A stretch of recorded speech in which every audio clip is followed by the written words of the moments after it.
ኢሳያስ ጉድ ሰሙ። ማመን አቃታቸው። ከባድ የመፈንቅለ መንግስት ሴራ ባዳለው ቤተ መንግስት ኢሳያስ ደንግጠዋል። በጀነራሎቹ መካከል ጥርጣሬና ሽኩቻ ነግሷል። ትራምፕ ውሃ በላቸው። ድካማቸው መና ቀረ። ያልተጠበቀው የኖቤል ሽልማት ድርጅት ውሳኔ አነጋጋሪ ሆኗል። ትራምፕ ከዚህ ወዲያ ጦርነቶችን ያስቆም ይሆን? ኤርትራና ኢትዮጵያ ወደ አይቀሬ ጦርነት እየተንደረደሩ ናቸው በሚባልበት ወሳኝ ወቅት የኢሳያስ አፈወርቂና የጦር ዝግጅትና እቅድ የሚያቃውስ ነው የተባለለት አደገኛ ክስተት ተፈጥሯል። ይኸው ያልተጠበቀ ክስተት ኢሳያስን ክፉኛ ማስደንገጡና ያዳለው ቤተ መንግስትም እንዳመሰው እየተነገረ ነው። ሁኔታው ለኢትዮጵያ መልካም ዕድል ይዞ ይመጣል እየተባለ ነው።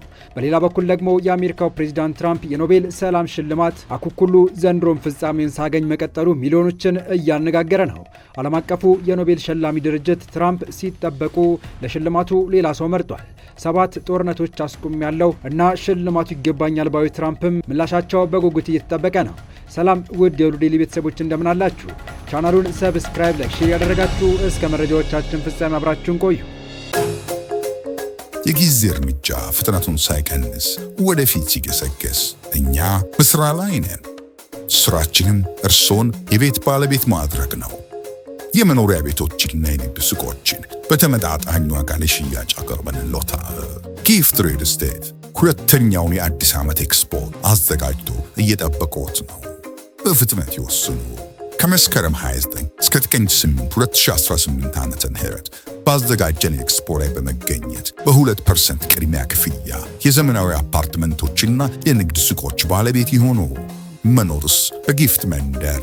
ጊፍት ሪል ስቴት ማህበረሰብን እንገነባለን። በወደብና የባህር በር ጉዳይ ከኢትዮጵያ ጋር አላስፈላጊ ውዝግብ ውስጥ መግባታቸው ከቅንነትና አብሮ መልማት ይልቅ ደረቅ የብቻ ይልቁ ምሳቢያቸው ከባድ መዘዝ እያመጣባቸው እንደሆነ የሚነገርላቸው ኢሳያስ አፈወርቂ የባህር በሩን ጉዳይ ሳይወጡት የአሁኑ ይባስ የሚያስብል ሌላ አስደንጋጭ ሁኔታ እንደተፈጠረባቸው እየተሰማ ይገኛል። ከወደ አስመራ የተሰማው ሰበር መረጃ እንደሚጠቆመው ከሆነ ኢሳያስ አፈወርቂ በዚህ ወሳኝ ሰዓት ላይ ይከሰታል ብለው ያልጠበቁትና ማመን ያቃታቸው ጉድ በማለዳ ሰምተዋል የሚሉት መረጃ ነፍናፊዎች ጉዳዩ ለአዲያፎም በእንቅርት ላይ ጆሮ ደግፍ መሆኑ እንዳልቀረ ማከለው ገልጸዋል። ኢሳያስ አፈወርቂና መንግስታቸው ግዛታዊ አንድነቴ ሊጣስ ነው በሚል በኢትዮጵያ ላይ ለመዝመት ሁሉም ነገር ወደ ጦር ግንባር ብለው ታንካቸውንም ጀቶቻቸውንም ወደ አሰብ አስከትተው የመጨረሻውን ጦር እየሳሉ ባሉበት ወቅት ጓዳቸው ውስጥ ያልታሰበ እሳት ተነስቶባቸዋል የሚለው መረጃ ሊደብቁት ቢሹም አሻፈረኝ ብሎ የአስመራን ደመና ሰንጥቆ የመረጃ አነፍናፊዎች ጆሮ ደርሷል። የአስመራ መረጃ ምንጮች ያጋለጡት ጥብቅ መረጃ እንዳመለከተው ከሆነ ከባድ የመፈንቅለ መንግስት ሴራ የአዲያሎ ቤተ መንግስትን ግቢ እያመሰው ሲሆን የወደብ ማስከበር ያሉትን ዘመቻ ይመራሉ በተባሉት ከፍተኛ የኢሳያስ ታማኝ ጀነራሎች መካከልም ያልተጠበቀ ሽኩቻና ጥርጣሬ መንገሱ አንጋፋውን ፕሬዚዳንት ኢሳያስ አፈወርቂን አስደንግጧል ሲሉ ማክለዋል። አሁነኛው የጀነራሎች ሽኩቻና የመፈንቅለ መንግስት ሴራም ስለመኖሩ የተሰማው ኢሳያስ ጦራቸው የአሰብ ወደብን ከኢትዮጵያ ብርቱ ክንድ እንዲከላከል ክተት ዝመት እያሉ ባሉበትና አይቀሬ ነው የተባለው የሁለቱ ሀገራት ጦርነትም እንደ ነፍሰ ጡር ቀን እየተቆጠረለት ባለበት ወቅት ሲሆን ከጥቂት ሳምንታት በፊት የተቀሰቀሰው ወደ ኢትዮጵያዊነታችን እንመለስ የሚል ህዝባዊ እንቅስቃሴ መልስ ባላገኘበት ሁኔታ ላይ በሰራዊቱ ጥርጣሬ መግባቱ ለሽማግሌው ኢሳያስ አፈወርቂ ሸክሙን አክብዶባቸዋል እየተባለ ይገኛል። በእርግጥ ያዳለው ቤተ መንግስት ኤርትራና ኢትዮጵያ በጋራ የሚቆጠሩበት 2018 አዲስ ዓመት ከተበሰረ ወዲህ በከፍተኛ ሁኔታ ሲታመስ ይህ የሰራዊቱ ቅሬታና የመፈንቅለ መንግስት ፍላጎት ጉዳይ የመጀመሪያው አይደለም ነው የሚባለው። የዛሬው የሰራዊቱ ውስጥ ሽኩቻ አዲያሎን ከማመሱ ሳምንታት ቀደም ብሎ ኤርትራውያን በቃን ወደ ኢትዮጵያነታችን እንመለስ የሚለው ሻዕቢያ ለ3 አስርታት ያዳፈነው እሳት ቀን ጠብቆ መፈንዳቱ ተዘግቦ ነበር።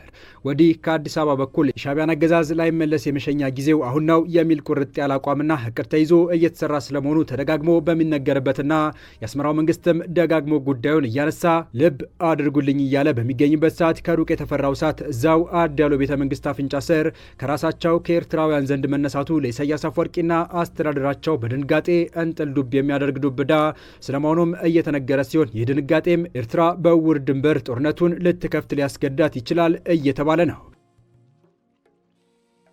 ኢትዮጵያ ርስትህንም ታሪክህንም ልትቀማህ ነው፣ ኢትዮጵያ ወረራ ልትፈጽምብን ነው፣ አንተም ወደ ቅኝ ግዛት ልትመለስ ነው በሚል አሳሳችና እጅግር የሌለው ፕሮፓጋንዳ ህዝቡን ሰቅዞ የያዘውና ህዝቤ ሆይ ለታላቁ ጦርነት ራስክን አዘጋጅ የሚል አዋጅ አውጆ በየቀኑ ወታደር የሚያስመርቀው የኢሳያስ አፈወርቂ መንግስት አሁን ለ3 አስርት ዓመታት ሲሸሻው የነበረውን መራራ እውነት የሚጋፈጥበት ቁርጥ ቀን ደርሷል እየተባለ ባለበት ወቅት ጦርነቱን ይመራሉ የተባሉት ጀነራሎች እርስ በርሳቸው የጎሪጥ መታየት መጀመራቸው ታዲያ ለኢሳያስ አፈወርቂ ከጨለማ የከበደ ጭንቀት ጥሎባቸዋል ነው የሚባለው። የመረጃ ምንጮች እንደሚሉት ከሆነ ታዲያ በአስመራ በተከታታይ እየተከሰቱ ያሉ ክስተቶች ኢትዮጵያን አሸናፊ የሚያደርጉ የድል በሮችን እየከፈቱ ሲሆን፣ በአንድ በኩል ህዝባዊ አመፁ ተቀስቅሶ ኤርትራ በውስጥ ጉዳዩ ተተብትባና ሰራዊቷ በክፍፍል ውስጥ ገብቶ በጋራ ዘመቻ መምራት የማይቻልበት ሁኔታ ውስጥ ከገባ ኢትዮጵያ ለጦርነት የአሰብ ወደብን መቆጣጠር የምትችል ሲሆን፣ ይህ ባይሆንና እንደተባለው ኢሳያስ የውስጥ ቀውሱን ለማስታገስ ጦርነቱን እንዳማራጭ ተጠቅመው ቢያስጀምሩ ደግሞ እርስ በርስ የማይግባባና በስልጣንና በአውራጃ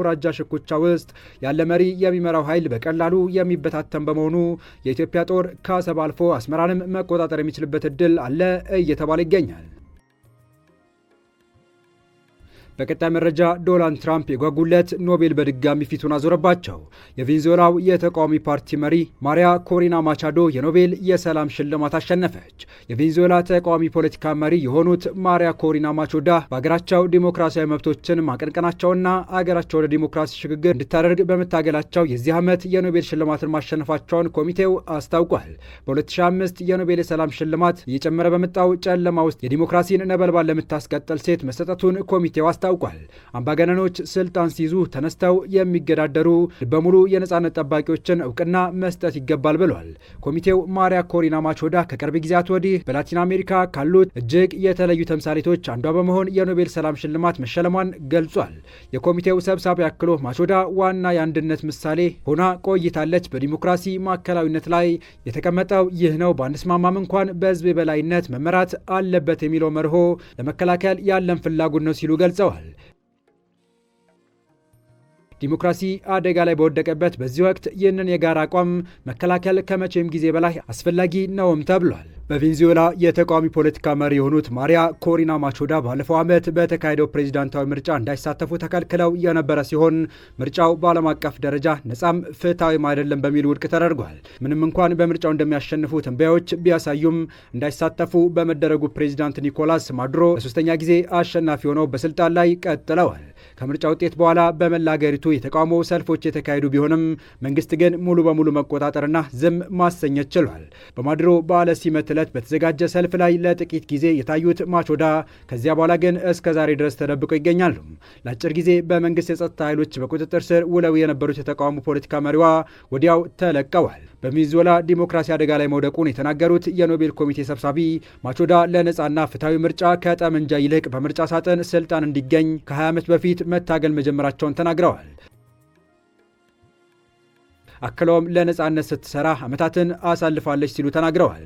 ኮሚቴው ለቬንዙዌላ ህዝቦች ዲሞክራሲያዊ መብቶችን በማስፈንና ፍትሐዊና ሰላማዊ አምባገነንነት ወደ ዲሞክራሲ ለመሻገር ባደረገችው ትግል ማሪያ ኮሪና ማቾዳ የኖቤል የሰላም ሽልማት እንደተሰጣት በመግለጫው ላይ ተጠቅሷል። የኖቤል ኮሚቴ በዚህ ዓመት በተደጋጋሚ ሽልማቱ ይገባኛል ሲሉ የነበሩትን የአሜሪካው ፕሬዚዳንትን በመተው ቬንዙዌላ ላይ ማተኮርን መርጧል።